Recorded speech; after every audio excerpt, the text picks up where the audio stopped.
Greetings, nerds. This is SNN Nerd. I'm your host, Sarah Belmont, and with me, as always, is our Mr. Producer Will Polk. How are you doing tonight, Will? Doing very well, sir. How are you doing this Tuesday evening? I'm doing fine. You know, it's Tuesday. Now we're here, and now we got like 15 hours of TV to discuss. Yeah, we do. But you know what I watched over the weekend in addition to these shows that we're going to talk about in a few? I randomly threw on the first episode of Loki, like season 1, episode 1. Cool. I watched that. And that episode is still as brilliant as I remember it being. Mm-hmm. It actually, I'm glad I did that just because of, it's so interesting to me how in that episode, he first gets captured by the TVA, mm-hmm. and then he Mobius shows him like how it all goes, the whole mm-hmm. plan. And he's so eager to get out of the TVA to prove that no, he chooses his path. The path isn't already chosen for him. And I'm glad I did that this week because of what happens in this week's episode of Loki, episode 2, Breaking Brad. Just because the contrast, I was already impressed by the ending scene of episode 2, where you have a very distraught and dire TVA scene and Loki mm-hmm. standing there and choosing to stay mm-hmm. versus Sylvie leaving. Just because of the growth between like this Loki we have right now and the Loki who we met, or I don't know if we say we met him in the first episode, but who the Loki he was in season 1, episode 1. Right. Because season 1, episode 1, refresh my memory, was that the Loki that was fresh from the Battle of New York? Yes. Okay, that's what I thought. Okay. Yes, because in Endgame, they're trying to get the Infinity Stones. They drop the cube one. What is the cube one called? The Tesseract. Tesseract. And Loki is like in handcuffs, picks it up, and then becomes a variant. Mm-hmm. And so that's the version we meet. Okay.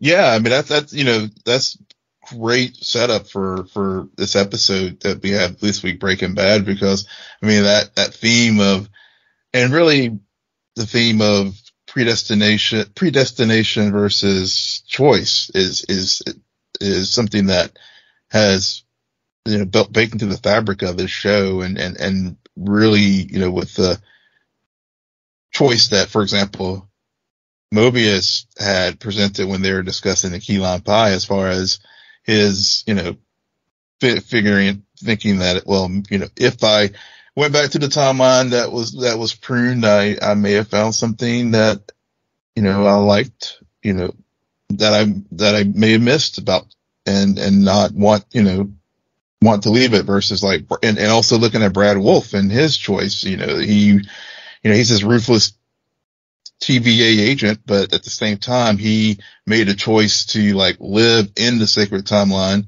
and to his benefit, become a famous movie star. So, so we saw the choice that he made whenever presented with the same one that Mobius was presented with. And in Brad's case, he chose it. And in Mobius' case, he decided to just stick with what I know at the TVA. So I don't know if that's like a predestination where he feels like that's his destiny, or if it's a choice. Mobius, yeah. Mobius? Well, they don't know what their destiny is. Yeah. Per se. Like what they're dealing with right now, and why we saw X5 go down to the timeline and assume who he was on that timeline is because with everything unspiraling in the TVA, all the rules are thrown out the window. Suddenly they realize they're technically variants. Yeah. Everything they've been doing has been like they got mind wiped. They don't even know who they are. They were kidnapped. There's a joke about that he says during the key lime pie scene. Like, but yet at the same time, this is all they've ever known. So this is home, and this is like what they should be doing. So there's a lot of conflict there, still. And I think this is going to continue throughout the rest of the season, just because it's such understated conflict that's occurring within the TVA agents specifically. Because if they don't do anything, like as we see in this episode, so many lives could be lost, so many worlds could be destroyed. While at the same time, they're not gods. They don't want to assume that I don't think they don't think it's right to predetermine someone else's path, but the loom the loom is going to only last so long. Like Obi's trying to do what he can. But I like the with the loom and Obi, we have this stake in the back, like a timer,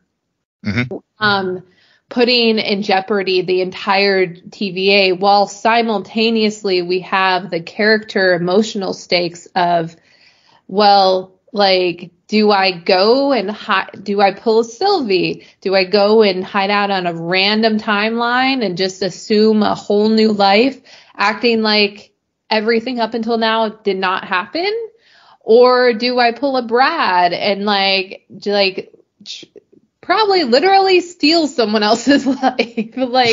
They're displaced people, which now that I say that kind of makes sense, considering this is Loki and we just dealt with Thor, who Asgard became displaced in the Thor series. So it's interesting how that parallel, but yeah, while at the same time, the other thing about choice and predestination that I thought was interesting was that conversation with Sylvie and Loki, and Loki trying to convince her to come with him back to the TVA.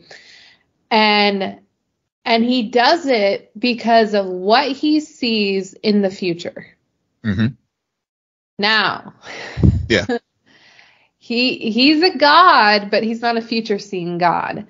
But in that moment, when you're trying to leverage, like, this is what will happen, so you have to do this. Like, she's exactly right to call him out. Like that's, you've already figured out for yourself how this is going to play out, and now you're wanting to change it, or wanting to potentially even cause the events to lead to it.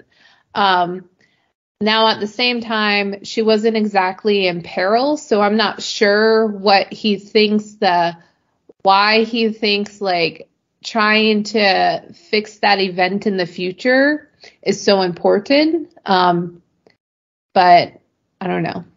Yeah, that's one of the things about time travel in this, and that has been established in the MCU, because I know. No, in Endgame, since, speaking of which, I'm sure we all have seen the memes and the note of what in the MCU timeline, the day was the day that Tony sacrificed himself, to save that universe. But one of the things that in Infinity War and Endgame talked about with the whole issue, in particular with time travel, is the paradoxes. And so, the rules that at least Banner established in Endgame was, we can't change things too much because we'll create a bunch of paradoxes. But it seems with Loki, it seems that he is saying that, Sylvie, we do have a choice here to potentially do something that could change a future outcome, whether it be, getting back to your point about the loom, restoring Miss Minutes or Renslayer or not killing He Who Remains, so that all these various branches on these timelines can be fixed and can move forward, so these universes can continue forward. So it definitely does present some interesting, like, story points that as we progress in this series, I think they will carry those things forward and try to answer some of those questions. So you're saying that he needs Sylvie's help to fix the past. Yeah. That's interesting. I didn't view it that way. Or not necessarily to fix the past, but to fix. Well, I mean, whenever they were at the end of season 1 with He Who Remains, she killed him. Yeah. And which set all these events forth. So maybe he's trying to get her to, like, see, don't do that, because now we're living the consequence of that, given that, and so to make the opposite choice when you get the opportunity to do it again. Yeah, but that's just fixing the past. Which does make more sense than the way I was reading it, because I was fixated on, I don't know why, but from what I heard, it sounded more like he was trying to prevent something in the future. But based on what we saw, like with the phone ringing, her in the elevator, and we're assuming, and the TVA kind of like barren, I don't know if he saw anything else or heard anything else that would, like, no, we have to prevent this future from occurring. Yeah. Or it could be fixing the TVA itself. I mean, we clearly have established how corrupted this organization is. And she does know the organization better. So I think he walked away just thinking that she's the key to some kind of outcome. Yeah. And at this rate, I mean, TVA is kind of a very safe place, considering they're bombing stray timelines left and right. For sure. Yeah. So what do you think's going on with Miss Minutes? They like both her and Renslayer, both episodes have had a lot of name drops. No action. We haven't seen either of them. But what you think Miss Minutes is up to these days? So I think Miss Minutes was constructed by Kang. And thinking back to that conversation that He Who Remains and Renslayer had, that Loki overheard, I think Miss Minutes has something has something to do with just keeping the TVA, the order of the TVA in place, and keeping things, on the sacred timeline, moving in that direction, and so people, and has created a doctrine along with He Who Remains and others to, like, here's the path, here's what we do, regardless of the consequences.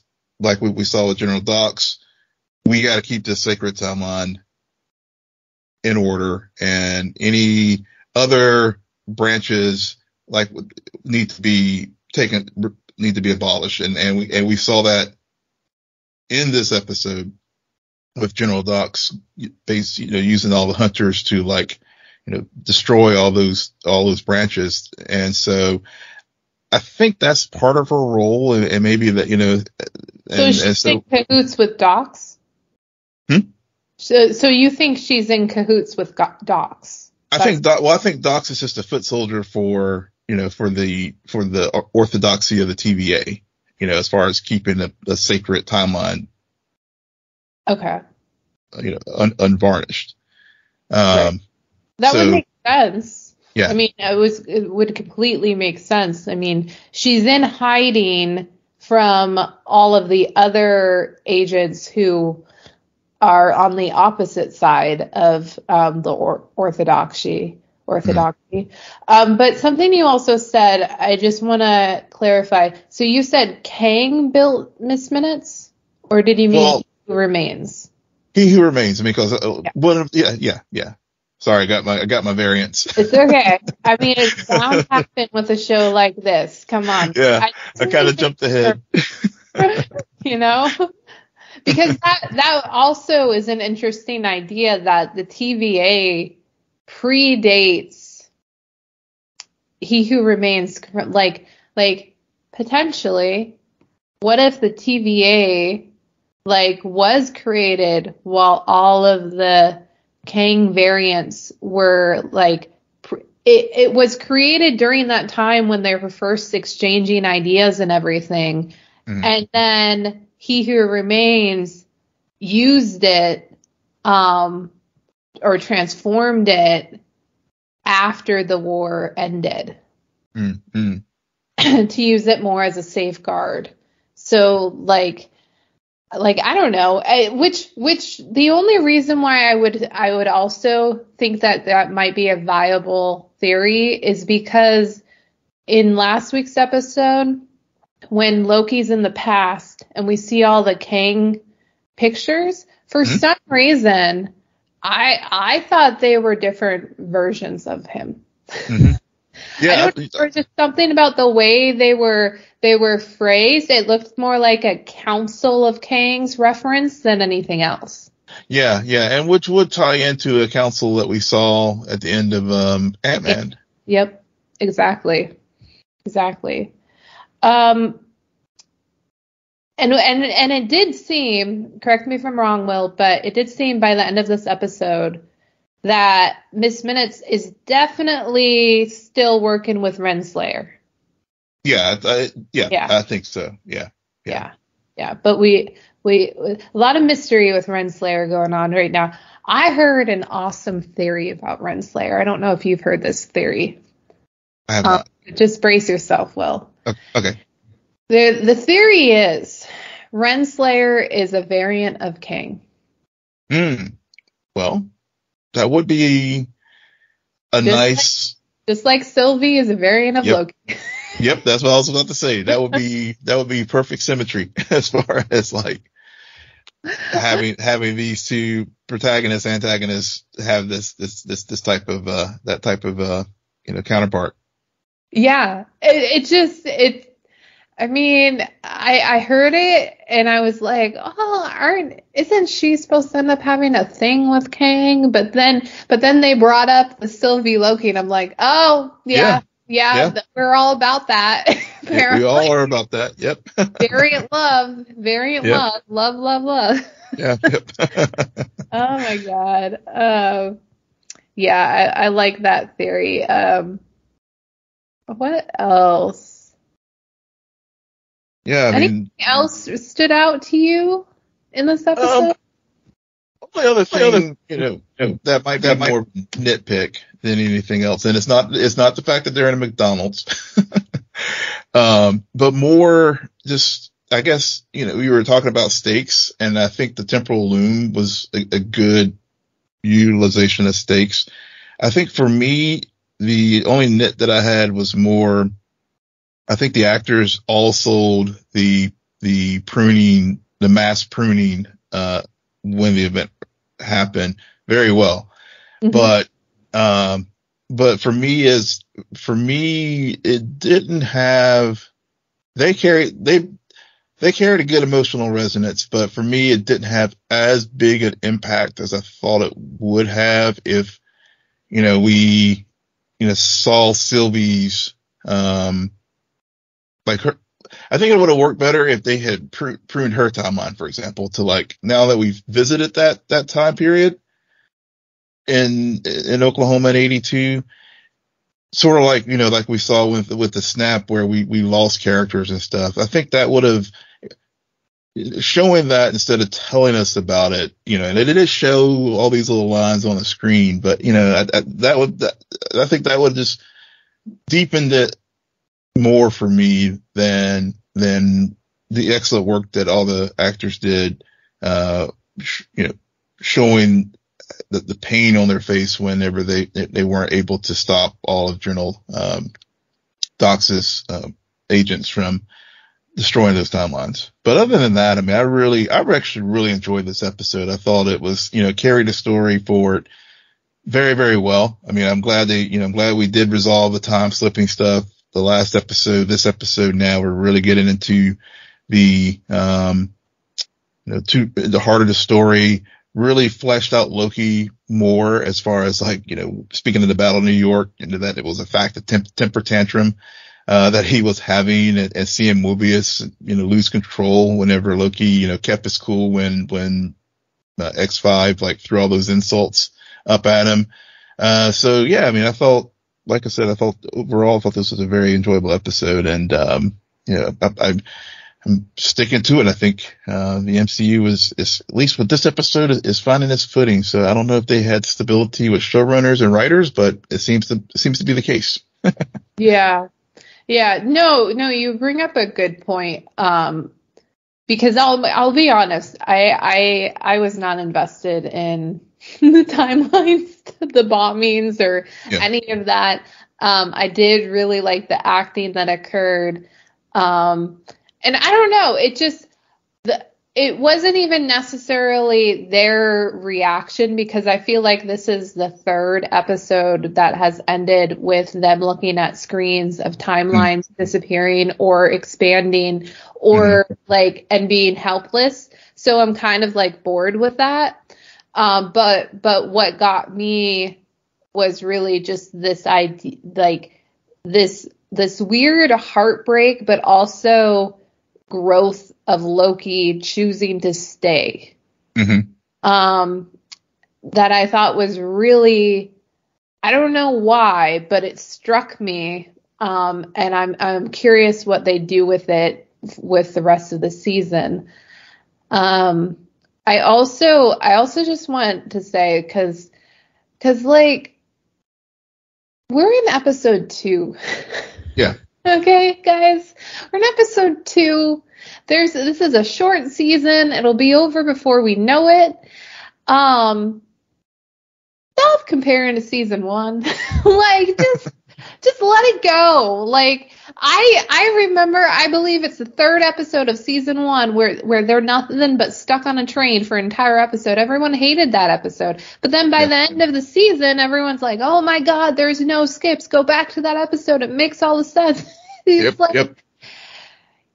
not binging this, so don't treat it like a binge. And also, like, we're not at the end of it. And we're not even close technically. So we're just chugging along. Like, they're doing what they're doing.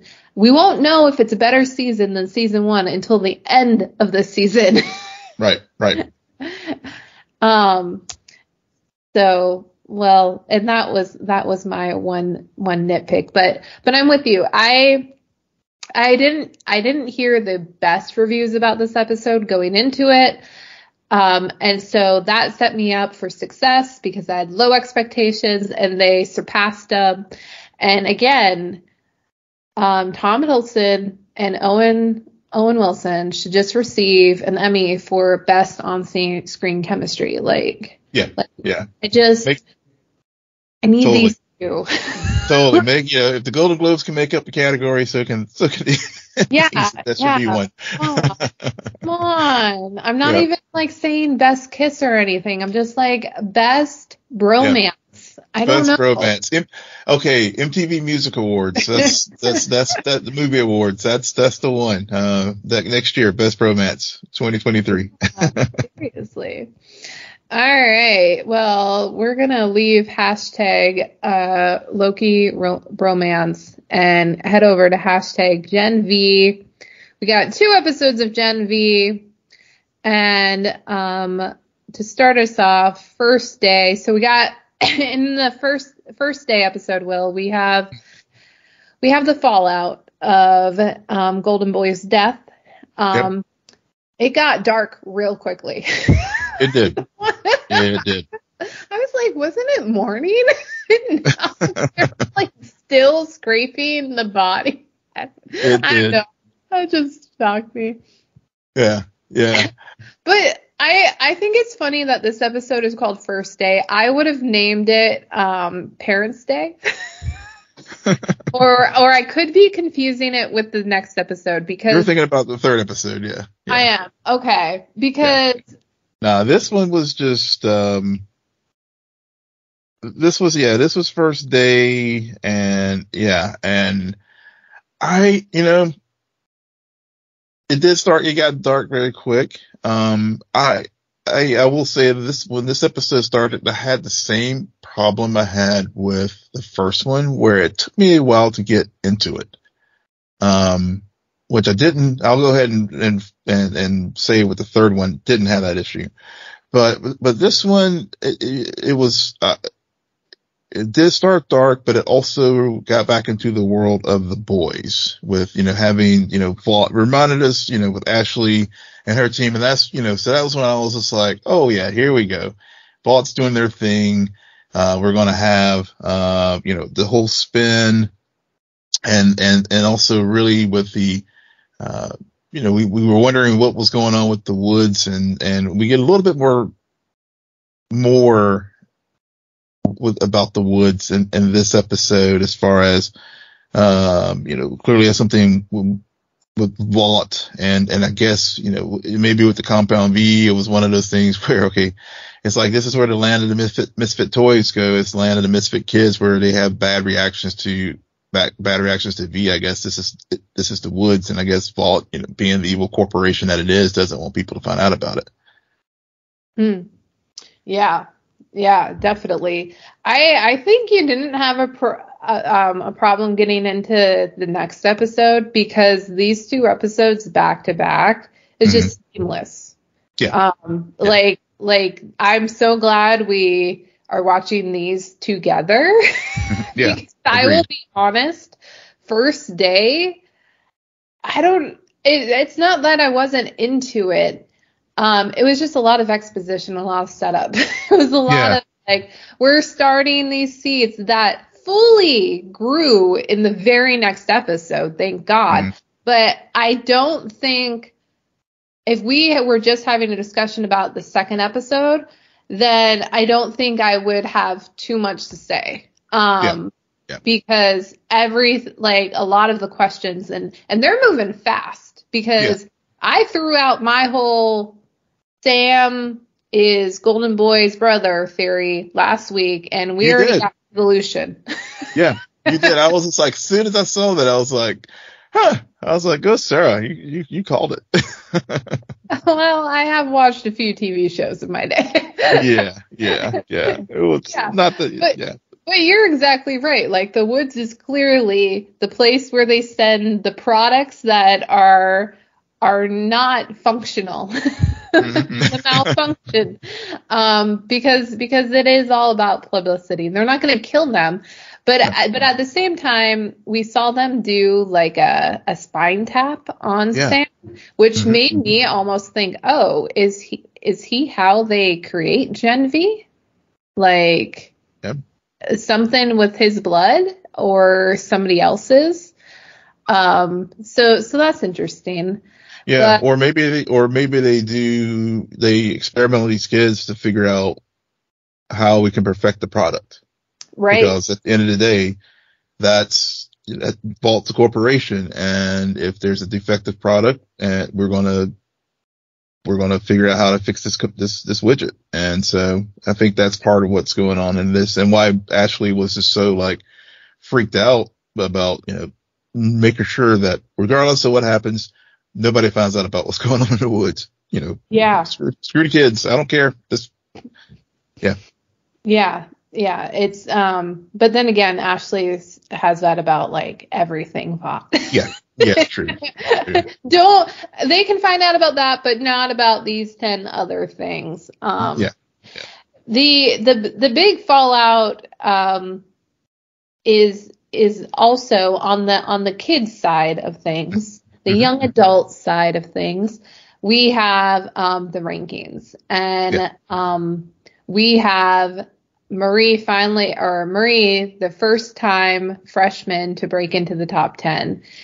And Andre gets pushed to the front, and Sam, even though Sam is the one to have fought Golden Boy, gets, I don't know where, was it 3 or 5? It was 5. Was ranked number 5. Yeah. They're dropping fast. Yeah. Because they don't market. Right. They don't market well. Yep. But I see Sam is really becoming my favorite character. I was not expecting it, but I find it very interesting what they're doing with their storyline. And we immediately get told Brink, even though he was probably a bad guy, he still protected Sam. And so allowed Sam to be great. And now that shield is gone, they are scrapping and trying to figure out a way to retain what they have, because they realize more than Marie does that their ability isn't as marketable, even though they can kick ass. So, yeah. And also how they manipulated Marie's story. I mean, because I think back to like the story that Marie told Golden Boy at the party there, where at the club, where this story about her parents are so proud, and then the same thing happens. That same cover story is also like propagated some more in these 2 episodes, and to try to make her more marketable, but also the manipulation that they're utilizing to with their sister. And Dean Shetty, I was like, Stan Edgar must be somewhere just beaming with pride, because because she's the Stan Edgar of this series. She's something, but and it was getting real annoying in this second episode, how easily Marie got manipulated. I'm so glad by the end of the 3rd episode she woke up that she was just a show pony for an injury. So I'm curious to see what continues to go on between that relationship. If Marie in fact woke up to it, or if she's still as easily manipulated as she has been in these last 2 episodes. Because we get the tough girl, I'm not going to break, psychology's bullshit, and then within 5 minutes, oh, here's my honest story, which, like, both her and Emma, okay? I like how they act. I like how they... And I'm not trying to speak light of their storylines, or their things, but just grant me this one piece, because they both are like ashamed of these, like, Cricket is ashamed of how her ability manifests. And Marie slaughtered her parents when she first got her ability. Shame, shame, shame. And yet they act like they don't want to tell the world, and I feel like they have told at least 500 people at this point. Yeah. Telling people and then they're surprised with the outcome. Like, really, this girl comes in and defends you against this guy who pulled a dick move, pun intended, on you. And then you get high together and you're like, yeah, I'm going to tell her the truth. Like, I've known her for 5 minutes. Like, yeah, really? That was so CW. Yeah. I I was just like, I was rooting for the storyline, but I really don't think that if you have an eating disorder and are shameful of that, you're going to tell a stranger within 5 minutes of meeting with them. But granted, you are intoxicated, so who knows? Yeah. We've all been there where we probably overshared when we've had a, tasty beverage or a blunt. So, but yeah. Last week we talked a lot about Emma and what they were alluding to in the fact, like, eating disorder. And that, like, fully came of light, at least the last 2 episodes. No, they are doing that. But I was kicking myself because what we did not necessarily point out was Marie and how her ability manifests not only when she gets her period, but also when she cuts herself. And so self-harm. It's self-harm. Yeah. And it's just like, oh, so you're telling me a spinoff of The Boys is starring really 2 females whose powers are all from self-harm. Yeah. Interesting. Like, I did not expect that. Yeah. And now that you bring it up, I think we talked about the self-harm, but it was more in Emma's with her eating disorder. And you're right, we did gloss over Marie's, but in both situations, because I don't think that Marie's was as foretelling as it was. I forget if it was I think it was the second episode that kind of ended with the contrast of Emma getting small and her ritual, and then Marie sitting in her dorm room and playing with her knife and cutting herself. Yeah. We saw it though. We did see it in the first episode whenever, was it after Brink told her she was expelled? Yeah. And I think that was the first real like evidence of it. I guess whenever she was in that, when we first were introduced to Marie in the school with this in episode 1, it was more like I don't know. It wasn't as clear that it was self-harm when she was like working out in the gym. But by the end of the episode, you're right. It was, and especially when you see it in this 2 subsequent episodes, you do see it much more clear that is what's going on. And you're right. I have a very disquieting feeling now, about this show, and I'm just trying to figure out like how to articulate it, because having a situation that eating disorders, men and women definitely deal with, and self-harm with both, but it is especially very damaging and very very more prevalent or with young women and young girls. Right. So I like I said, I know we're early in the series, and we'll see how we have many episodes, 7 episodes to go to see how they handle this situation. But I have a very I don't have good feelings right now. Oh man. In a way, and I think that it's an unsettling concept. Yeah. But I think that's why this spinoff is working so far. Yeah. It's because the boys dealt, like, they more or less would put their characters in these insane scenarios and have it play out with these insane personalities. While here, the abilities, they're not necessarily being placed in an extreme scenario. Yeah. It's more of their life and how it's being played out as being a Gen V baby. So it's I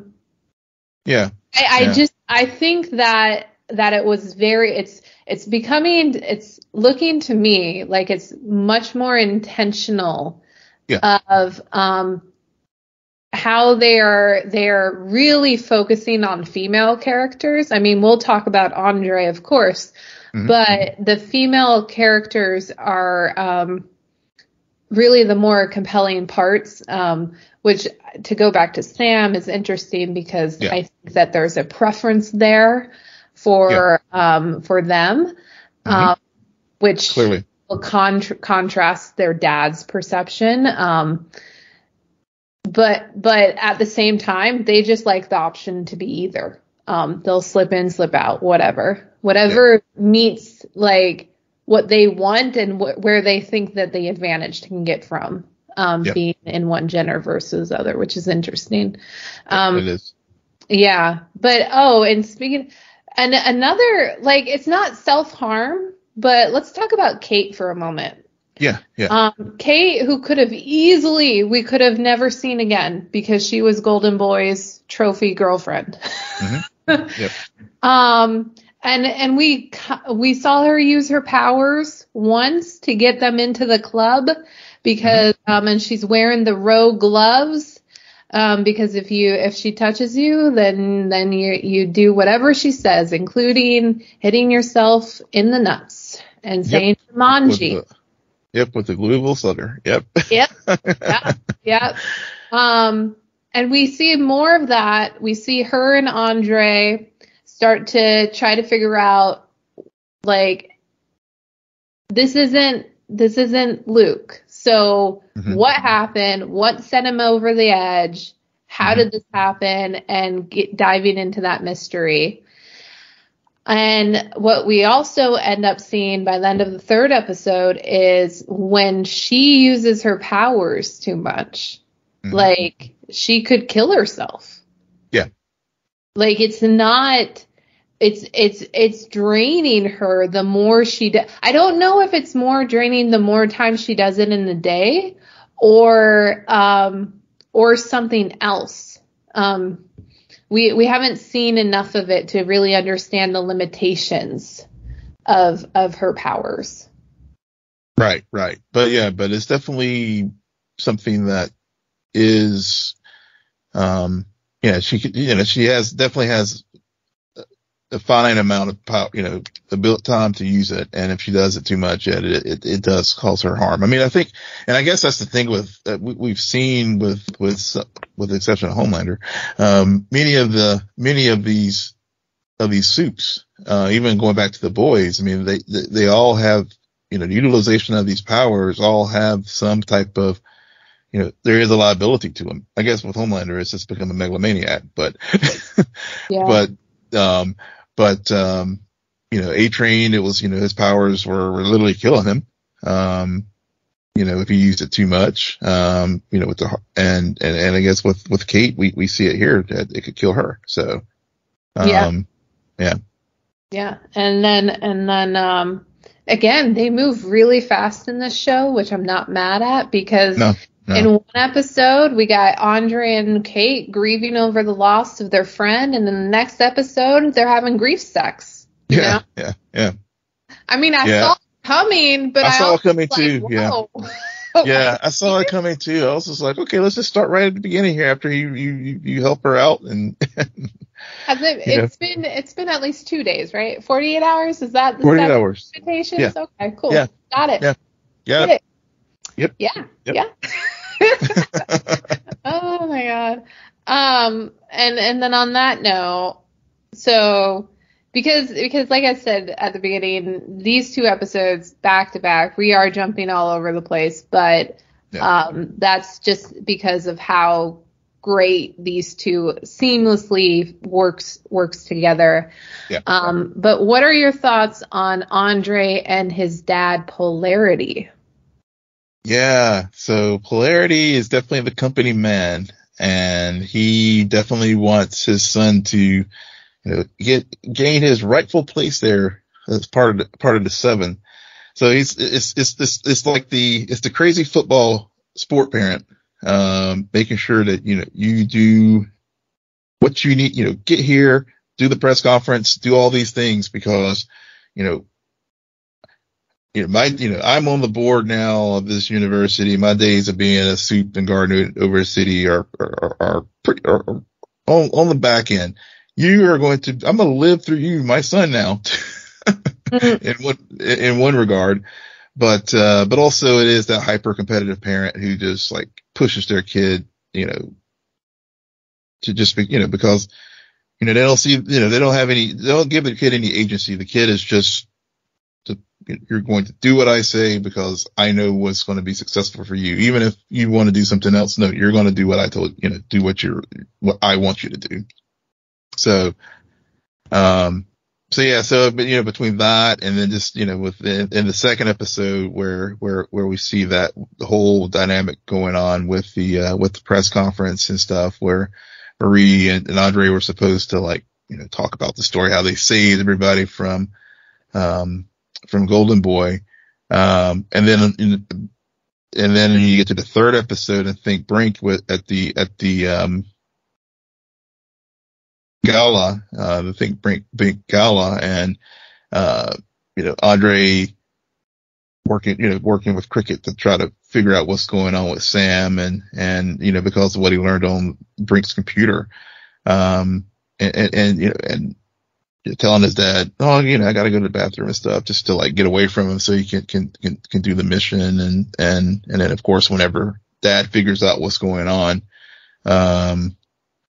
it definitely it makes me wonder, can't wait to see what happens in the next couple episodes because of what's all going on at this point. Yeah. I mean, Polarity is, he does fit into that mold of everything you just said about being that competitive parent. But at the same time, there were lines about he never made it into the seven. We don't know if he ever necessarily protected a city or got called for his own city. It almost seems to me like they're trying to mold that character to be in the idea of the parent who could have gone the distance, fucked up. Yeah. And so now they have their kid and are making their kid live out their dream. Mm-hmm. Yeah. Totally. No, this is what you want because I wanted it. This is what you want. And, which could be we've seen that 5,000 times.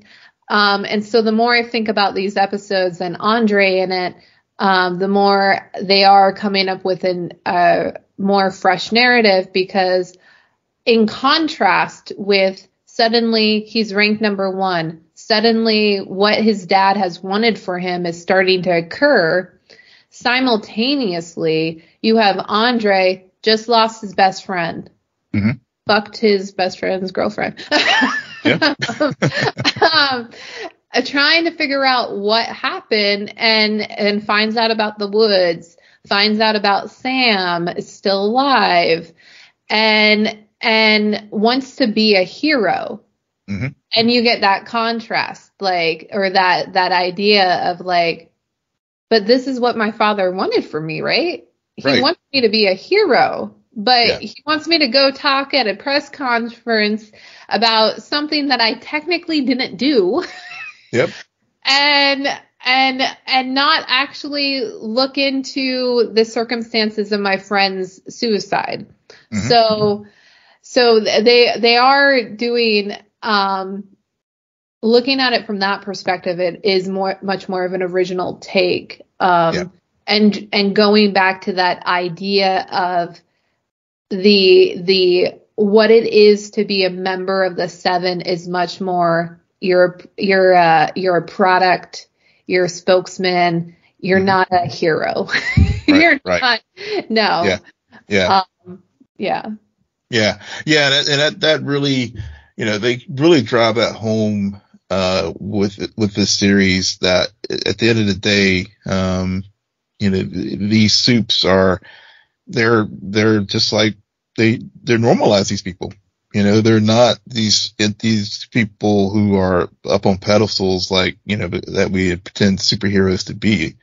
And they do it in such an effective way. To like you said, I mean, Andre is trying to, he is like, hey, I'm a hero. But Dad is like, no, you're not a hero here.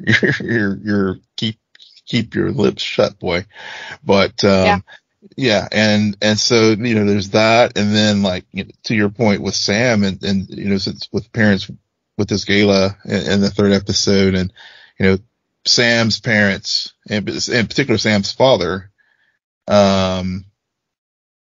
with the whole, again, with how they have these aspirations for them, and seeing how the numbers are dropping, and because they're like, we'll go to this gala, you're going to butter up all these, big wigs so they can, so you can get your Q rating, your rating back up higher again. And also, again, the idealized thing that Sam's father has versus,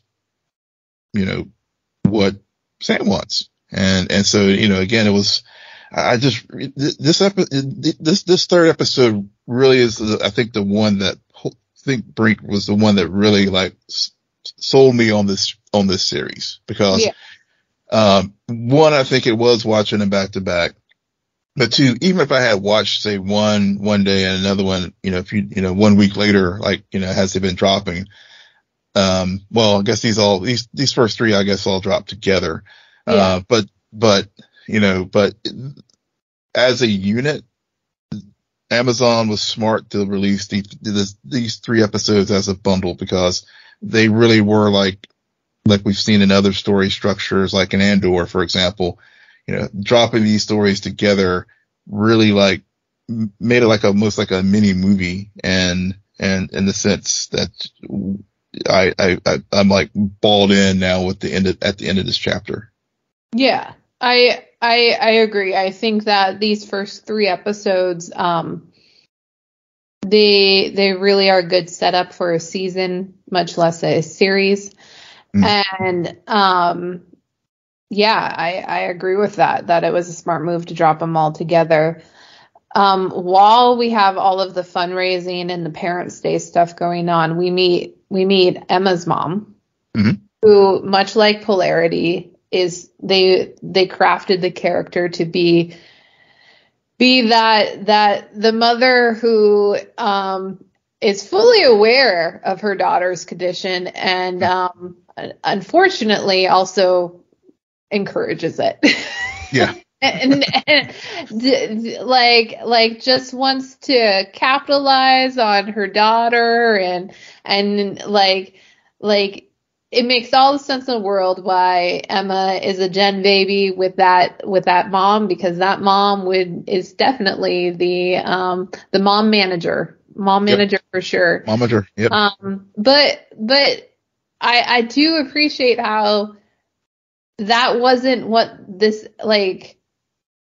episode. We have Emma, who is just like, she has a fight with Marie. Everybody knows what she's going through now because she told one person, the wrong person. And she's really just like over it. And then like within an instance, they take that opportunity and say, no, Andre needs Cricket to go into the woods, because of her ability. And so suddenly, like within the same episode, her ability gets transformed from this big traumatic thing to something that can actually help someone. Yeah. And I don't think she has ever viewed it in that way before. Nope. And while simultaneously now she's totally has a crush on Sam. So just putting that out there. Yeah. Because Luke's brother's name is Sam, right? I didn't just make that up in my notes, right? No, that's his brother's name. Yeah. Okay. We have 2 Sams on this show. This is going to get interesting. I was reading my notes and I'm like, what? Oh my, wow. I don't know about that choice, writers, but we'll see. So yeah, Cricket gets into the woods, which leads us to, okay, so I have been on IMDb because I was looking up characters' names and actors' names and all this stuff. And they did have a shot of Miss Emma covered in blood. Mm-hmm. From context of that image, though, I could not tell it was an ear. No, you can't. Yeah. That it was like at the end of this episode that I was going to, I mean, as soon as she jumped into the ear, I was like, oh, I'm going to see that image. Okay, got it.